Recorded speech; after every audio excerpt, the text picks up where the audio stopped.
I don't take nothing that a doctor don't prescribe. I just take Paxil, Xanax, Zoloft, Flomax, morphine, Valtrex, Flonase, Plavix, codeine, Zyrtec, Zoma, Zantac, Ultram, Zocor, Zipro, Prozac, dopamine, Demerol, Lexapro, Tylenol, Vicodin, Lyrica, Lipitor, and Adderall, but I don't do no drugs, man. Everybody, it's Dr. Beard and Anna Allen back together again. It's been a bit, and we're going to talk today about something I am very experienced in through personal trial and tribulation, and that is alpha-gal allergy, which is on the rise. Yes, yeah. Very much so.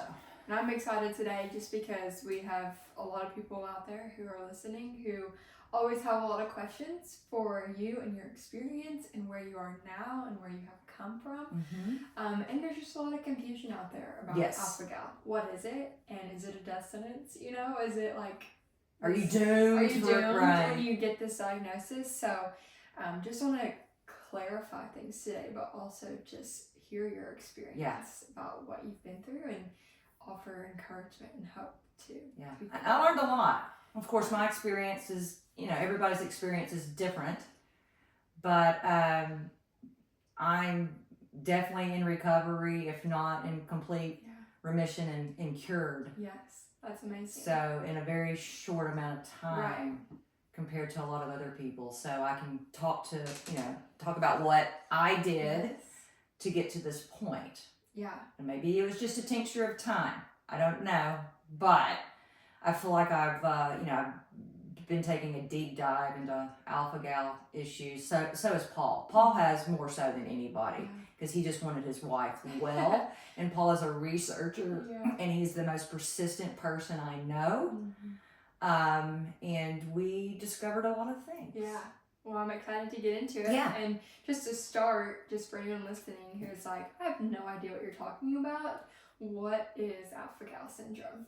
So alpha-gal syndrome is an allergy to the sugar alpha-gal found in mammalian products. So if it doesn't fly or swim, it's a mammal, right? And so anything that comes from a mammalian source is suspect in causing this allergy reaction. Mm-hmm. And this stuff is hidden in all kinds of things. It's crazy. Yeah. How much of an investigator and detective you have to be when it comes to things you put on your body and consume. Mm-hmm. Wow. Yeah. It's not just beef. No, it's not. It's called the meat allergy, but it's more than meat, I can assure you. Yeah. So, I mean, I feel like this has probably been around for a little bit, but we have not heard of it as we now do. Right. I feel like it's talked about more. We're seeing it on social media. People are looking into it. When did this condition start to arise, and when did we start noticing more diagnoses?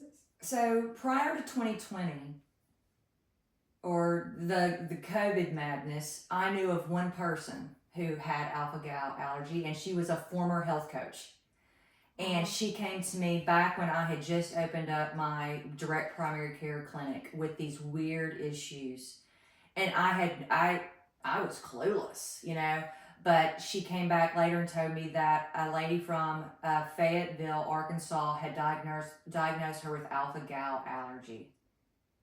And so that it was really her history that spurred me to test myself.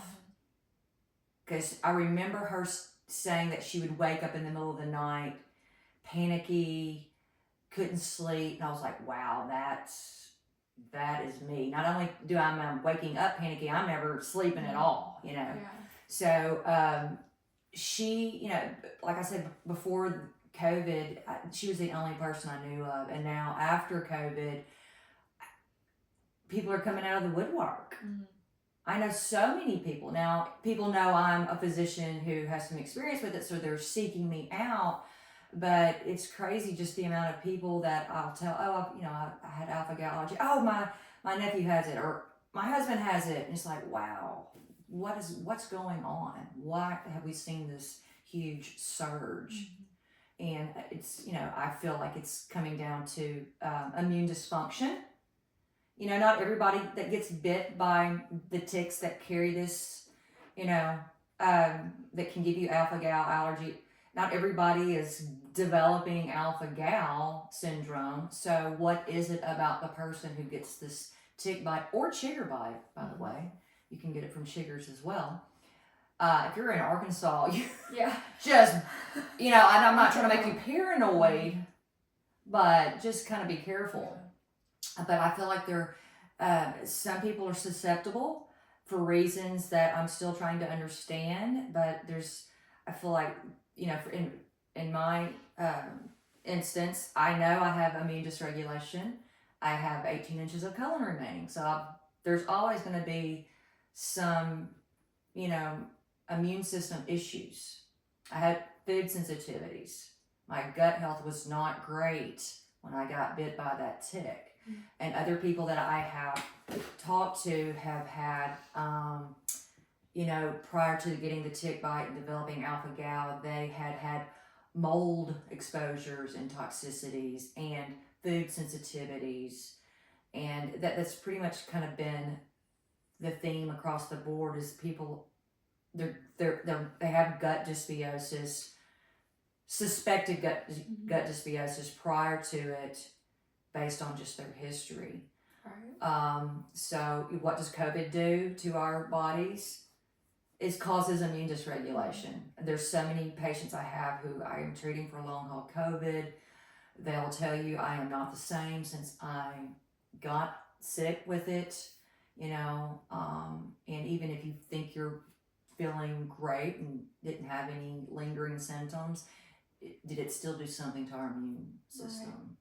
That might make you susceptible to these types of exposures. Right. And the CDC now estimates that the number of people who have alpha-gal syndrome is like over 500,000 in the U.S. alone, which is likely more than that. Yeah, because it's not being diagnosed because everybody's symptoms are different. It's and as one doctor put it, the symptoms are consistently inconsistent. So it's very hard to nail down what is going on. As a physician, I was not taught about alpha-gal allergy. Right. We're just not. Maybe I don't know if that's the case now. That's being included in the curriculum. Probably not, because it's still quite rare. And a lot of people will develop hives. Trouble, anaphylactic reactions, GI disturbances. Those are the big ones. But for me, it was primarily insomnia from just a continuous. It causes your mast cells to release a lot of histamine because it's activating that allergy arm of the immune system, which mast cells and histamine release is involved. And so when histamine is released, it dilates your blood vessels, which lowers your blood pressure, increases your heart rate, makes you feel very anxious. And when your blood pressure tanks, your body starts releasing a lot of adrenaline to counteract that. That drop in blood pressure. It increases your heart rate to make up so you can keep continuing to get blood flow to the body where it needs to be. So that was just happening constantly to me because I was eating a ton of meat. But it was butter and beef almost every day. Which is healing for a lot of people. Yeah.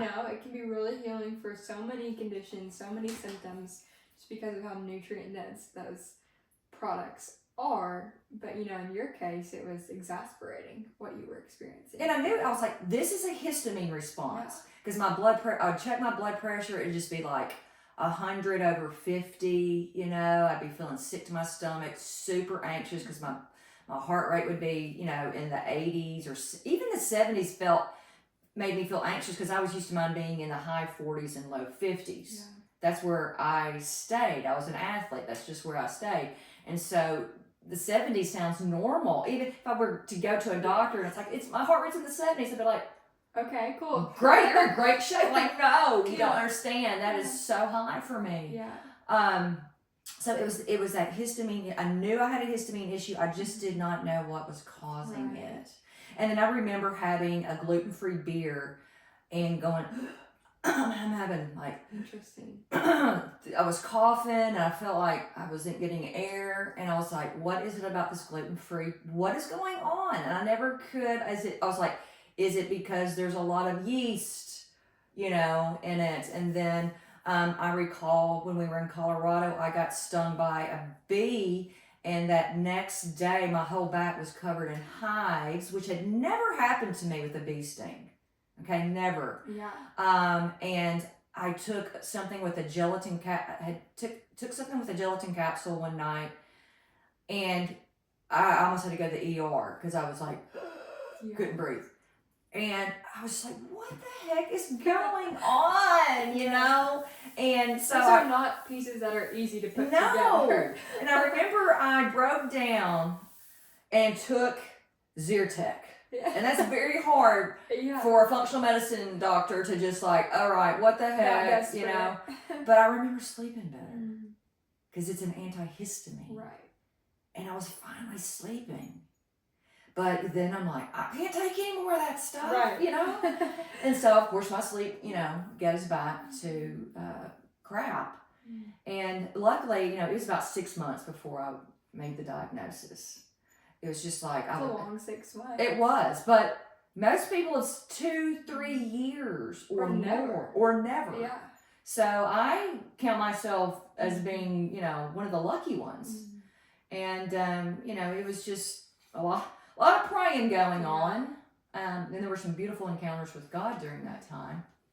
But I remember I was awake at 5 o'clock in the morning, and I was like, I'm just going to go check my labs. I'd been up all night.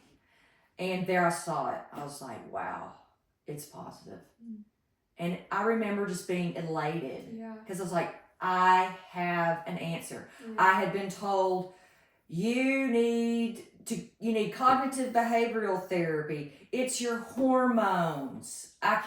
You need to try lavender, and I tried all that, and it was like, do you have any, is there any grudges you're holding on to, or, spiritual matters? I'm like, I've examined this and no, and so I get that back, and it was just this relief that because I knew something was not right. Right. And everything has a cause. I kept telling Paul, something's causing this, and I told him that morning when he got up, I said, I have alpha gal. And he said, just like you said, everything has a cause. Yeah. And I immediately texted my former health coach who had it, and she called me, and we just kind of discussed And testing for alpha-gal, this is not a food sensitivity test, correct? No. It wouldn't show up, and my question would be, is this something that would show up on a food sensitivity test? Would you have elevated reactions to specifically just possibly products? Yeah, you could have a beef allergy, pork, lamb, dairy. Right. Yeah, but you can have those allergies without it being alpha-gal too. I know people who have beef allergies and it's not alpha-gal related, or a dairy. Right. I still have a dairy problem. Yeah. Still can't eat that. Causes me problems. Yeah. Wow. So I think people, that's that relief that you found from just getting an answer is so relatable. Just beyond alpha-gal. People who spend so many years being dismissed time after time. Yeah. It's all in your head. Have you tried the antidepressant? Have you tried birth control? Yes. Have you...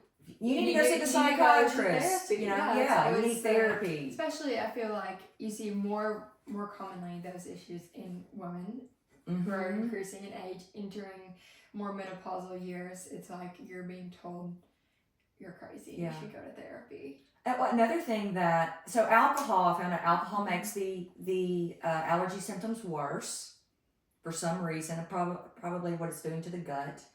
But exercise does too, because your muscles have a lot of mast cells.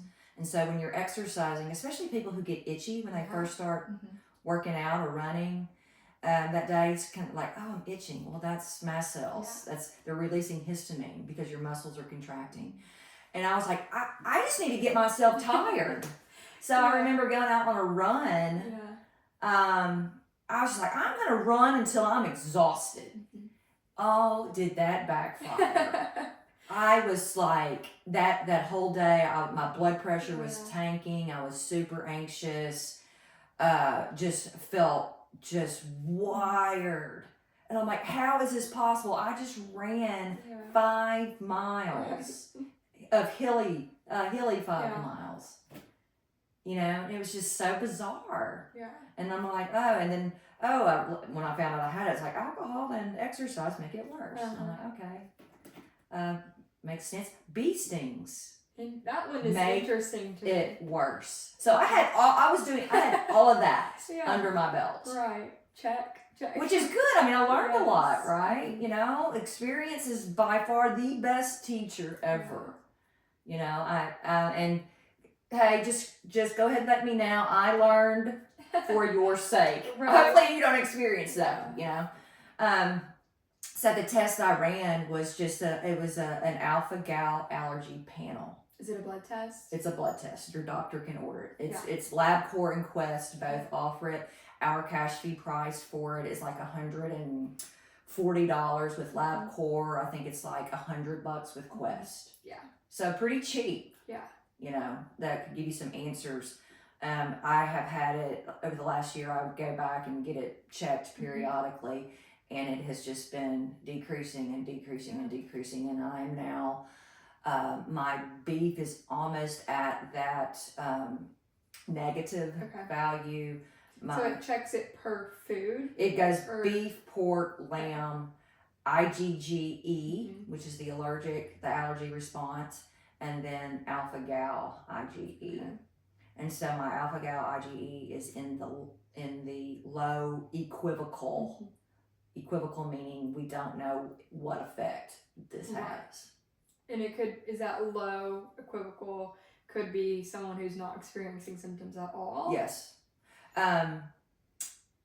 However, I've had people say you can't use those numbers. Right. You can still, and I'm like, that they're true. But from what I'm seeing, people whose numbers are going down consistently and are in those low areas are able to tolerate things much better. Right. I do know people who do have these low, even moderate levels, and they have said, I'm not having any response that I can tell. Right. So the numbers are a data point. I do think they're valuable because, you know, from where I am, I'm eating these things and doesn't seem to be a problem. Yeah. And, you know, what I feel, you know, there are a lot of people that recover in, 2 to 3 years just without doing anything. It's just whatever made them susceptible, they recover, they're able to tolerate it again. Others, you know, it's 15 years and they still are struggling with it. Is that dependent on that person's immune health and immune response? So, I mean, that quick recovery, could that have just been something made them susceptible, more immune compromised, and then as over time they've not addressed their immune system. They're avoiding the meat, you know, the mammalian products, but perhaps they're not doing other things that can benefit their immune system. Right. And when I was, you know, there's a lot of alpha-gal allergy support groups on Facebook, and I was following one, and these people were like, is this okay to eat? And it was like the most processed food you could find. And I'm like, that is straight up trash and garbage, and it's not never okay to eat. I don't care if you have that. Don't eat that, you know. But I get it. People are just so like, I can't. I'm desperate, you know. But I made it. I made it. I navigated it. You just have to eat really clean foods. Which, hey, I was like, that's beneficial right there. Yeah. You know, I'm not. It greatly decreased my processed food intake. Right. Which wasn't that high, but it even got it down further because it basically just got rid of all kinds of stuff. So if someone is out there and is like, what symptoms kind of would you say would be like triggering to say, okay, it might be time for you to get tested for alpha-gal? So GI disturbances are a big one. Any itchiness or hives, waking up at night, kind of itchy or panicky. Of course, anaphylaxis, that's a no-brainer. Trouble sleeping, joint pain. Those are the big ones. Yeah. And speaking of avoidance, what mammalian products should be avoided, and how does that go past just beef? But I think also from that standpoint, when talking about avoidance of mammalian products, you hit it just a minute ago when you said it's not just, avoiding the mammalian product. How are you supporting your immune system? Right. So we can dive into that a little bit later, but just as someone is healing and you don't want to trigger that immune response, what are the things that they need to be most cautious about or look for? Let's back up just a second, because a lot of people think, oh, I just need to stop eating meat, all is well, right? Well, that's simply not the case. You have to think about cross-contamination. A lot of times when you've been dealing with this allergy and you didn't know, you have developed what they call MCAS or mast cell activation syndrome. So your mast cells are just dumping histamine like crazy.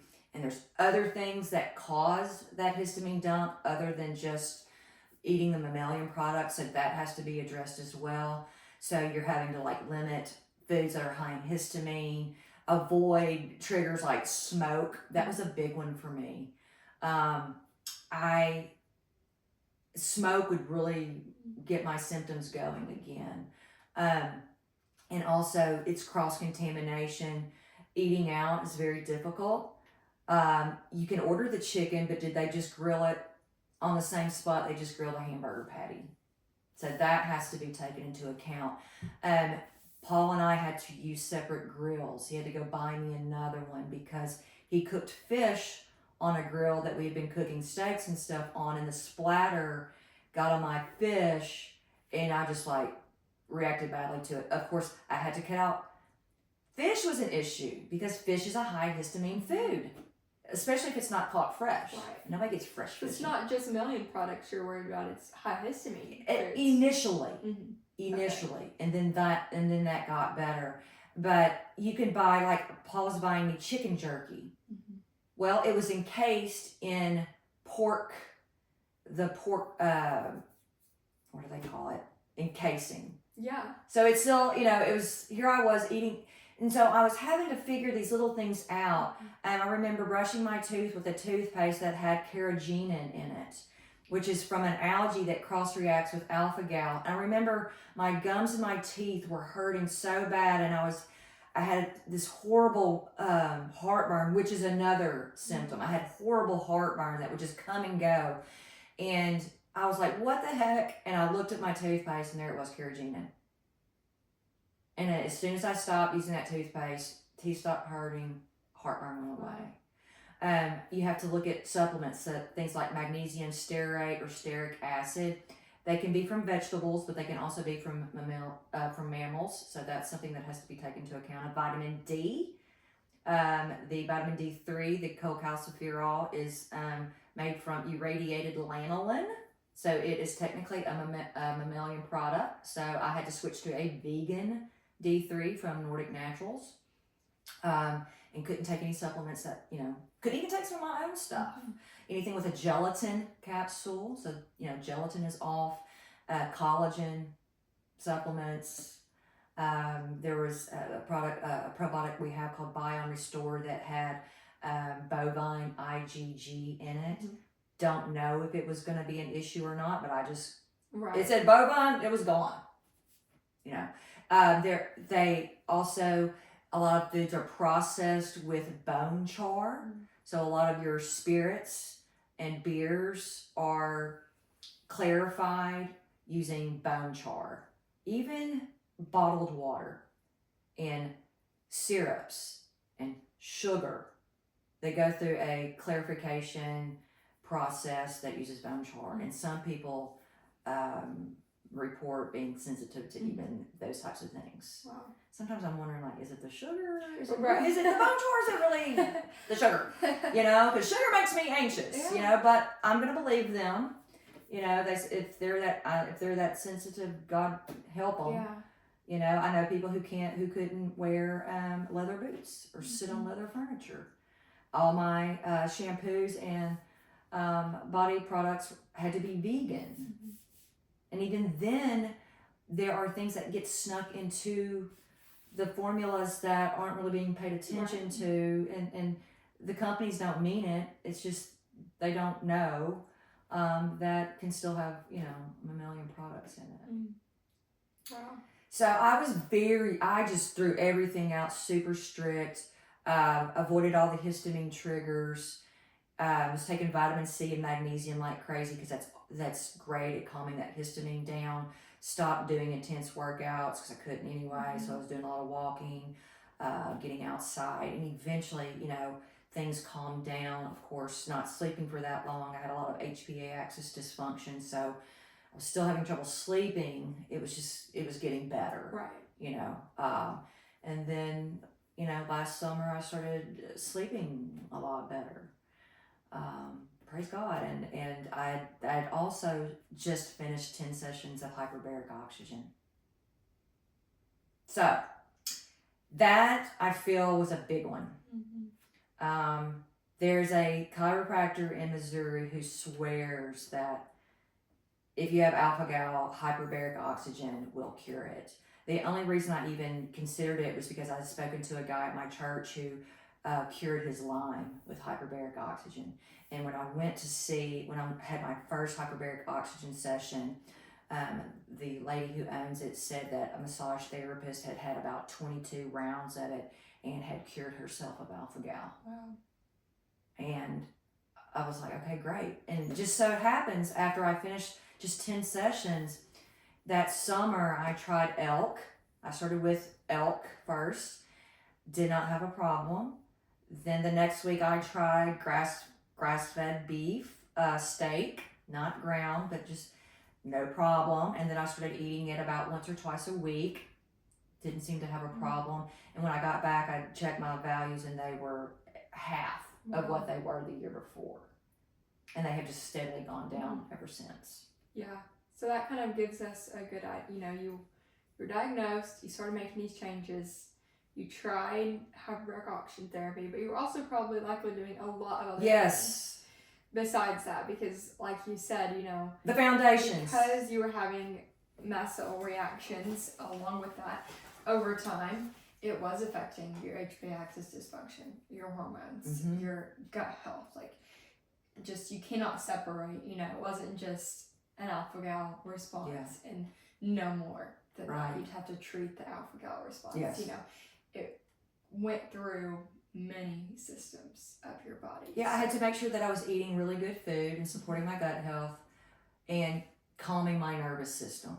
That was a huge thing for me to undergo because I'd never really had to.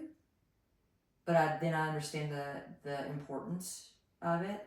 But and it was frustrating for those of you who are you're super active. You've always can, you know, just go out and run and ride your bike and just, you know, get a lot of things done, and to have to like just take it easy was hard for me, but it's what helped me.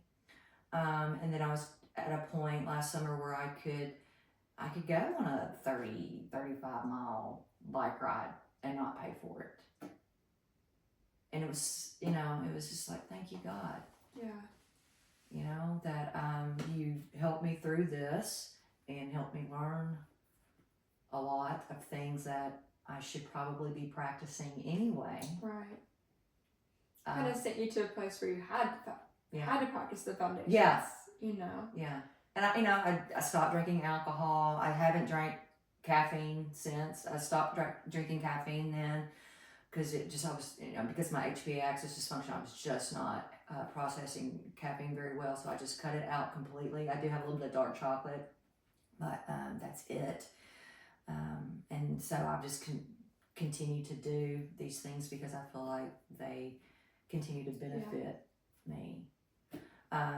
I had a friend who's a health coach, and she, bless her heart, I remember getting the text. She's like, I just got bit by a tick. I am terrified.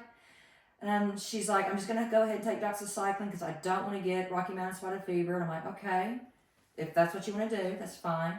I get it. But then she ended up, we tested her for alpha gal. She had it. Wow. She did hyperbaric oxygen, and her numbers went down by half after about the same amount of sessions. Mm-hmm.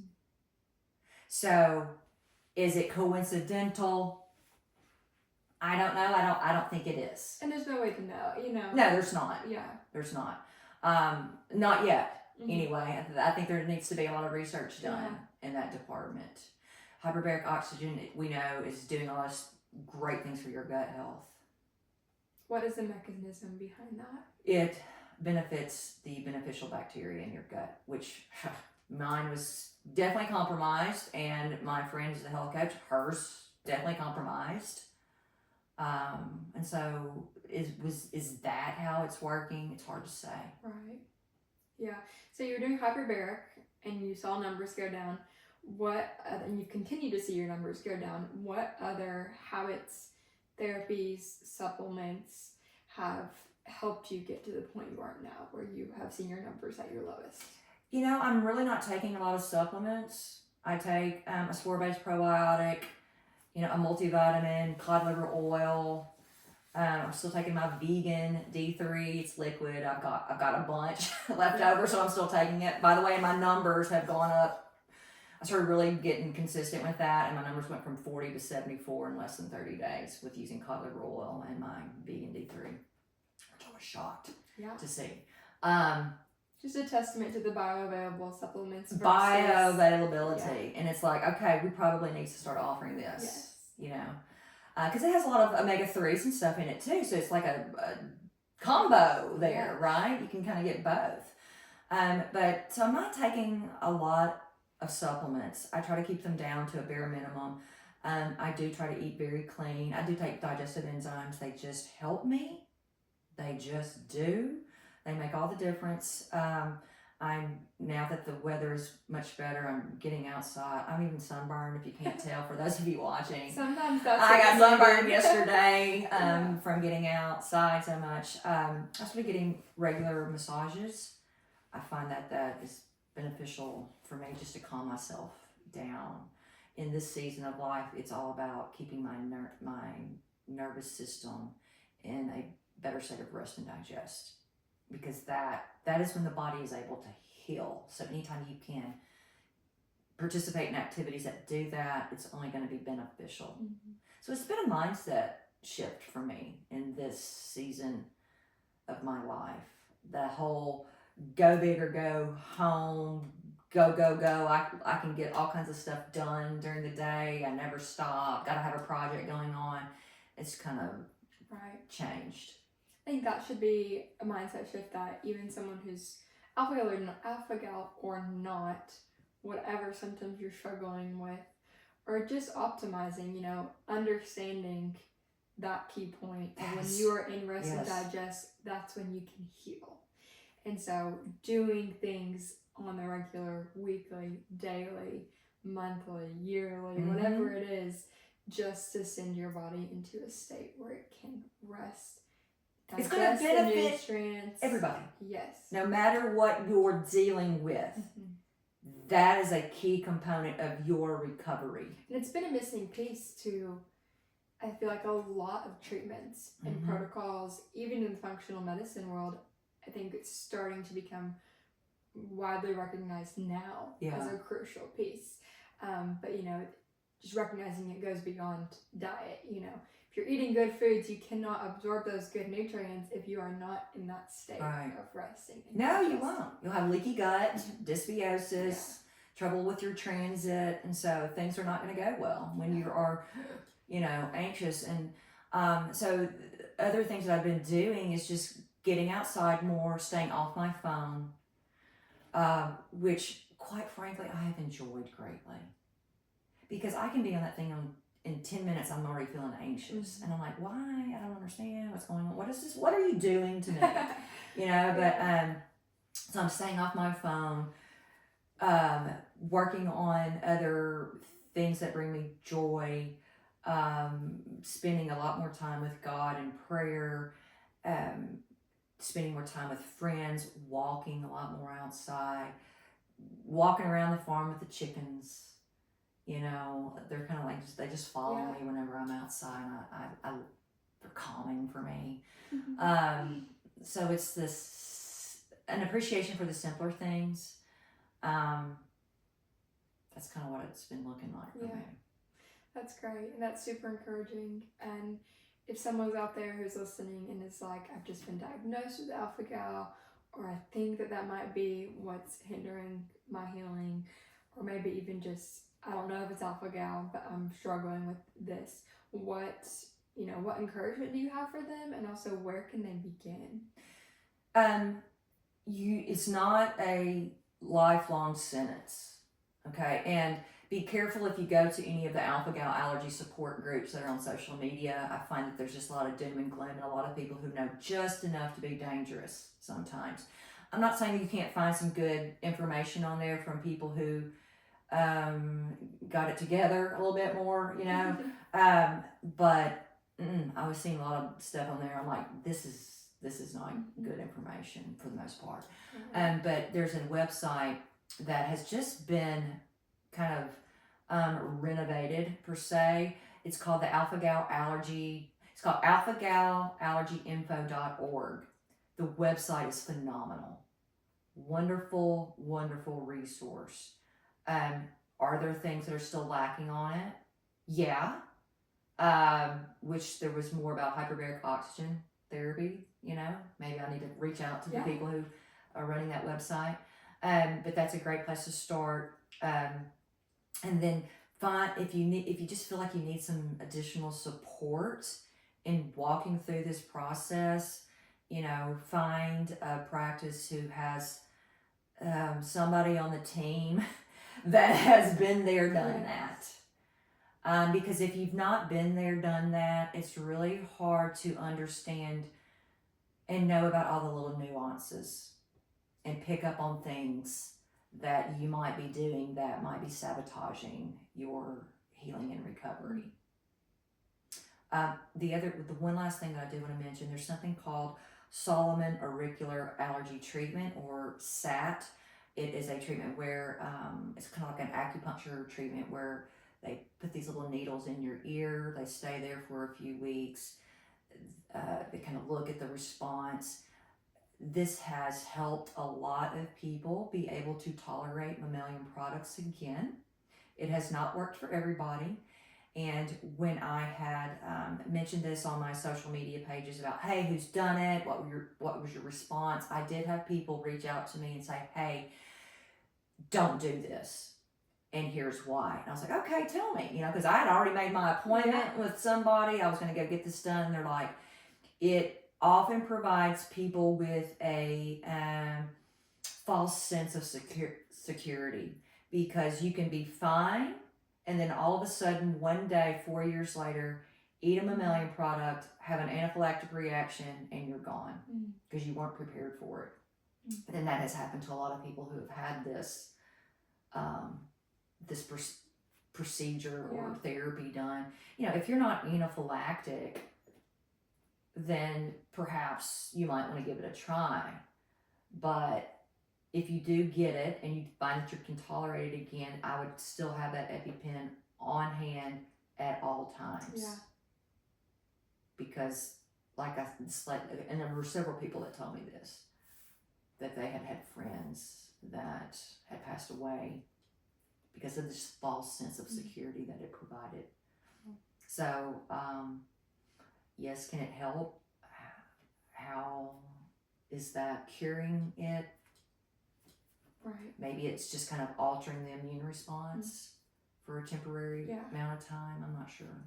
Yeah, I think it's, as we come to a close, it's several things important to know. Of one, you did not go through any of these therapies without practicing the foundations. Right. That you preach in Live Well, on social media, in your clinic.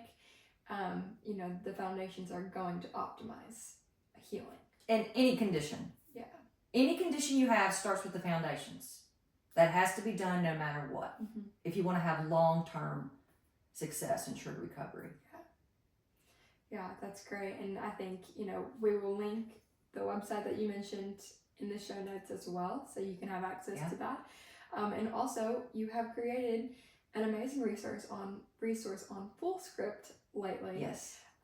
For supplements that are alpha-gal friendly. So we'll link those as well. So if you ever just do not know, you don't know what to look for, Right. you don't know the ingredients to look out for, but you know that this supplement is beneficial, then you can head to that link as well. Yeah, FullScript is an online dispensary that we use for products that we don't carry in our own store.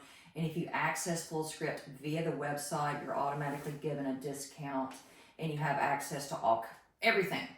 Yeah. Including all kinds of protocols and things that we've put together on there. You've done an amazing job with FullScript and all of our protocols and categories, and we have a lot of other things planned with the FullScript. Yeah, it's a great resource just to be a part of it, alpha-gal or not. Yes. But there is a great resource on there for alpha-gal. So. All right. I think we've covered it all. Yes. If you have questions, reach out. Yes. Comment your questions, and maybe we can do a Q&A soon about it. Yeah, that'd be great. Yeah. I don't take nothing that a doctor don't prescribe. I just take Paxil, Xanax, Zoloft, Flomax, morphine, Valtrex, Flonase, Plavix,